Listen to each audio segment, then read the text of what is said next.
কি হয়েছে? আমার বয়স কত? বয়স কত?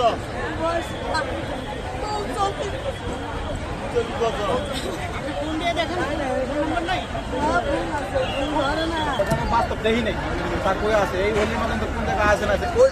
উনির দোকানে লাগছে আগুনটা আগে উনির দোকানের নিচেই আগুনটা আগ লাগছে আমরা দিতে হামাইছি আগুন নিবাইতাম আগুন নিবাইতে পারি না এটা ওই বাঙ্গারের দোকান আশারি তার মাল ছিল অনেক মাল ছিল এই মালের দোকানের নিচেই আসে সোনারির দোকান থেকে পুরো বস্তি এই বাঙ্গার দোকান থেকে শুরু করছে সব দোকান আছে বাঙ্গার দোকান থেকে আমরা তো বাস তো বেড়া গলি চিপা তো পানি লয়ে গেছি ঢুকাইতাম পানি আর নেবে আগুন যখন পানি মারি আগুন ঢুকাই এখন আগুন খেলা ধরে আইসি আমরা আইতে আইতেই আগুন দাঁত দাঁত দাঁত করছে কিচ্ছু বাঁচে আমরা গেছিলাম তো আগুনটা নিভে ধরি দম আছে তো নিভে ধরি পানি এরপরে বাতাসের দিছে তোরা আর সব আগুন দাবা দাবা বেড়ে গেছে শুকনা সব তো শুকনা তো সব তুলে